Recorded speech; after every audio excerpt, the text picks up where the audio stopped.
Rev up your engines!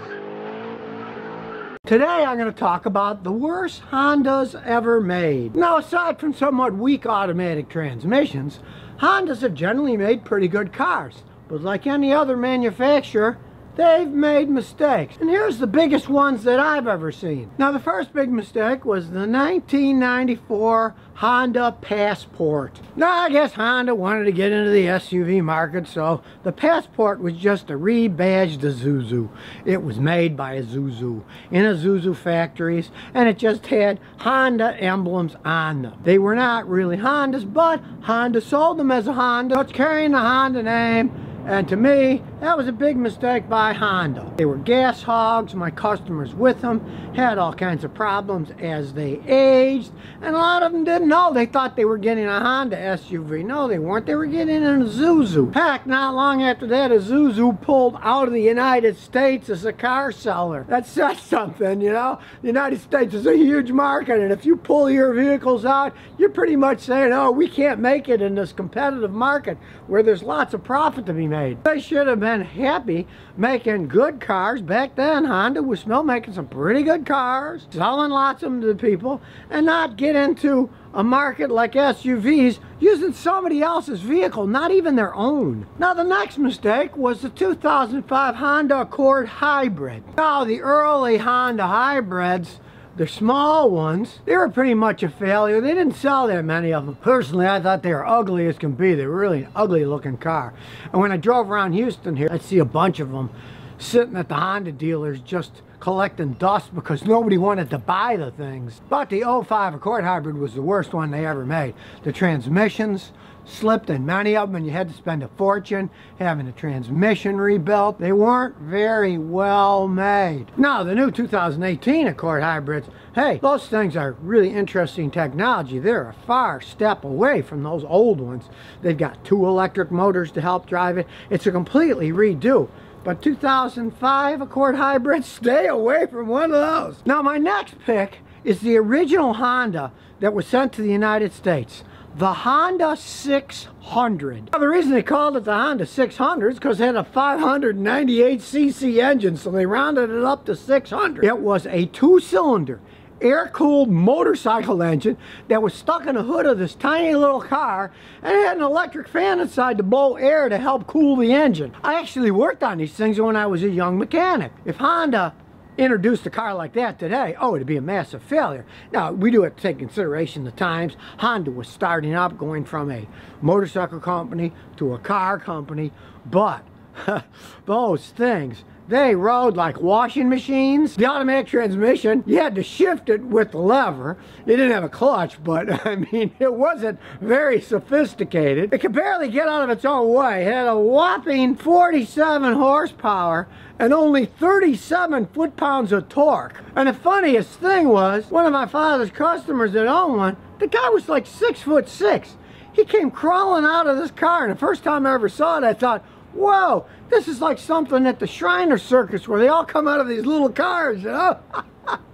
But he was really a cheap guy, and it did get phenomenal gas mileage, and he liked saving money when he was driving because he was an accountant. That was a truly terrible car to drive around with. It had hardly any amenities at all. Like I say, hey, that was the first car they sold in the United States, and it was a transitional one. If you would compare that thing to a modern Honda Accord with a V6 engine, you'd think they came from completely different planets. But I have to give it to Honda. They certainly evolved from that basic little motorcycle 2-cylinder air-cooled engine. They certainly changed their engineering and went a lot forward. Now, the next bad vehicle that Honda made was the Honda Odyssey. Throughout history, they've had problems, especially with automatic transmissions. The 1995 Odyssey was the worst. They had head gaskets failure, transmission failures.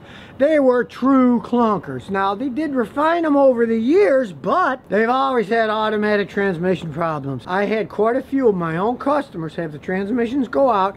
I did a little research on the internet, and I printed out to them. They went to Honda, and they ended up getting brand new transmission put in these cars free. They didn't have to pay anything for it. But the point that the transmissions broke in the first place, and a lot of the engines, they had problems with the V6 cams. that they would wear, and then they'd start moving back and forth a little bit, and you'd have to rebuild the engine.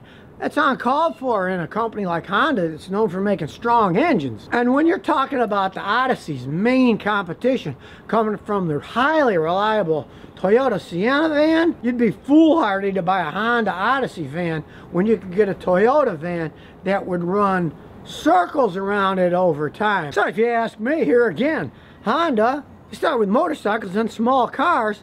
When they got into bigger things like the Passport SUV or the Honda Odyssey van, maybe big is not the thing that Honda should get involved in. Now the next bad vehicle was a 1988 Honda Prelude that's got that four-wheel steering. The idea is when you got a small space to park into on the road, if your front and your rear wheels can turn, then the car can go in and park really easy in very small spaces. The rear steering part was always breaking down on these things and cost thousands and thousands of dollars to fix. It was an idea that, okay, it sounds like it might be a good idea, but hey, if you're taking something that's normally stationary, just goes down the road, and all of a sudden you're making it so those parts turn too, it was a recipe for disaster. It may have been the first production vehicle to feature four-wheel steering, but hey, that's a feature that really, probably a big mistake. At high speeds, it also could engage so you'd have really crisp steering at higher speeds. They wouldn't go the same way, they kind of go the opposite ways when you're steering at really high speeds.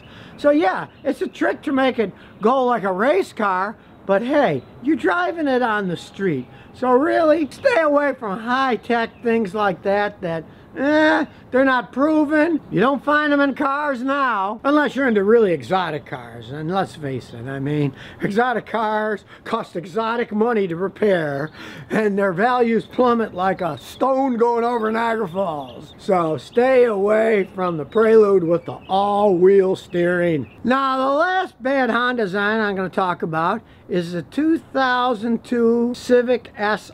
It was pretty much a poorly designed vehicle.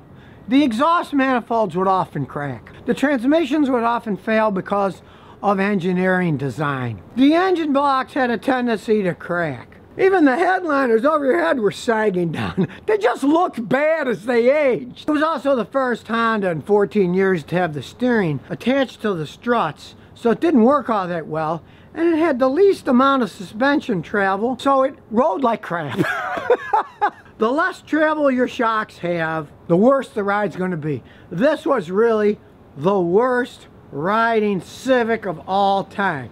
Granted, it rode better than that early Honda 600, the first one they brought that had a two-cylinder motorcycle engine in it.